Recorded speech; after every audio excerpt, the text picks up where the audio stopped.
In February 1959, a search party climbed into the Ural Mountains looking for 9 missing hikers. What they found became one of the most disputed mysteries of the 20th century. A tent, sliced open from the inside. Footprints in the snow leading away from it, made by people who were barefoot, or in socks, in temperatures of -40 degrees. Bodies scattered across the mountainside, some looking like they froze to death, and others with injuries doctors compared to a car crash, with no marks on the skin to explain it. The Soviet government investigated, then sealed the case for decades. For 60 years, nobody could fully explain what happened on that mountain. And the mountain itself already had a name that meant, Dead Mountain, long before any of this happened. This is the Dyatlov Pass Incident. In late January 1959, 10 experienced hikers set out from the city of Sverdlovsk, now called Ekaterinburg, in the Soviet Union. Most were students or graduates of the Ural Polytechnic Institute, completing a Grade 3 hiking certification, the most difficult skiing route grade in the Soviet system at the time. Their goal, reach Gora Otorten, a mountain whose name in the local Mansi language is said to mean, "Don't go there." The group was led by 23-year-old Igor Dyatlov, an engineering student and experienced hiker, after whom the pass would eventually be named. The other members included Zinaida Kolmogorova, Yuri Doroshenko, Ludmila Dubinina, Rustam Slobodin, Alexander Kolevatov, Nikolai Thibeaux-Brignol, and Yuri Krivonischenko. A ninth, Semyon Zolotaryov, was older than the rest, a 38-year-old hiking instructor who joined for the trip. They traveled by train to the town of Ivdel on January 25, then by truck to Vizai, the last inhabited settlement before the wilderness, on January 26. The next day they began skiing toward Otorten on foot. One member, Yuri Yudin, turned back on January 28 with knee and joint pain that made the trek unbearable. He had no way of knowing it, but that decision saved his life. He would spend the rest of his life as the sole survivor of the group. The remaining 9 continued on. On February 1, weather conditions forced them to make camp on the slope of a mountain the local Mansi people called Koletsayakal, Dead Mountain. They pitched their tent on the open slope rather than descending to the tree line, a decision some believe was about poor visibility, others say was simply to avoid losing elevation. It was the last time anyone would see them alive. Dyatlov had told his sports club he expected the group back by February 12. The date passed with no alarm, delays were common, treated as a soft estimate. But as the days kept passing, the families and the hiking club grew anxious. By February 20, the institute organized a search and rescue operation, eventually joined by volunteers, police, and the military, with aircraft scanning the mountains from above. On February 26, 1959, a search team found the group's tent on the slope of Koletsayakal. It had been cut open, from the inside.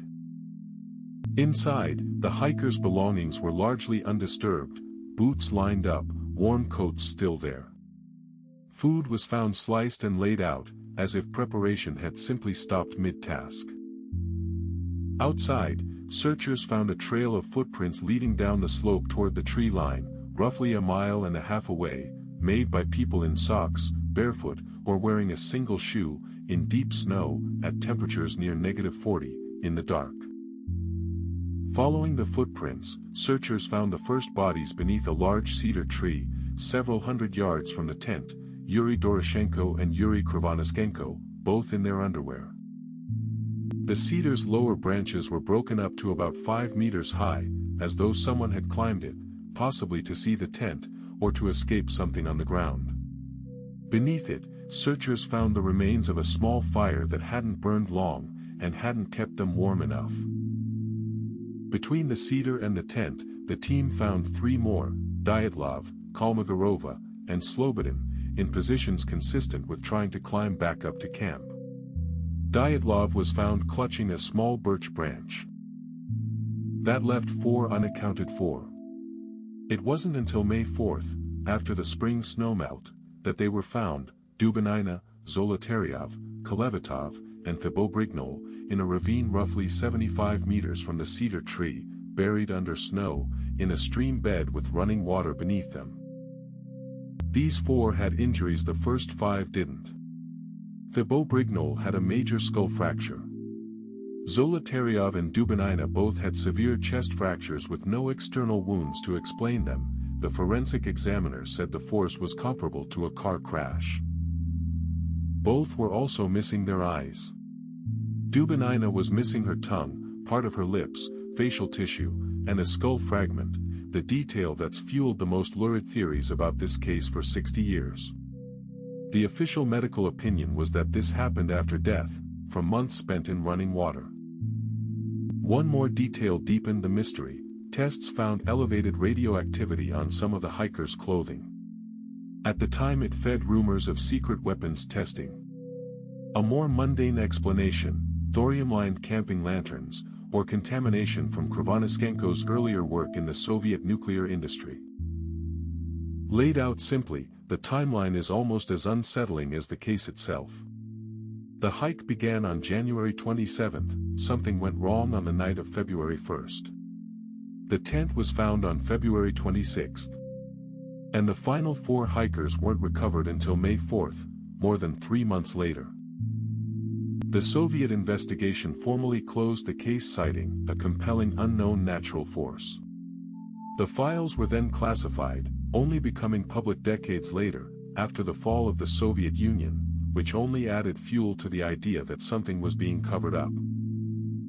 One early suspicion was an attack by the local Monsey people.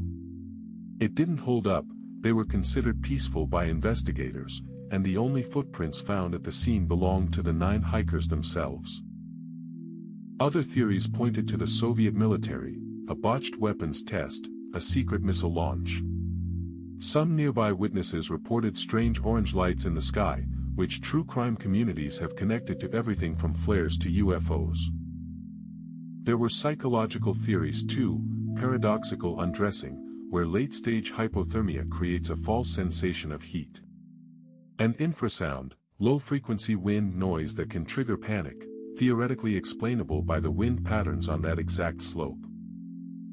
And then the theories with no real evidence but enormous staying power online, Yeti attacks, secret experiments, even a love triangle gone violent. None of it held up against the physical evidence, but in the absence of a clear answer, it filled 60 years of speculation. In 2021, 2 researchers, Alexander Puzrin of ETH Zurich and Johann Gaum, who runs the Snow and Avalanche Simulation Laboratory at EPFL, published a peer-reviewed study modeling the incident as a small, delayed slab avalanche. A slab avalanche happens when a layer of snow forms over a weaker layer underneath, building tension like a spring. The trigger here may have been almost mundane, the hikers cutting into the slope to carve out a flat space for their tent. Crucially, this kind of failure doesn't always happen right away, it can release hours later. That would explain why the hikers had time to set up camp before anything went wrong, and why no obvious avalanche debris was visible to the original investigators.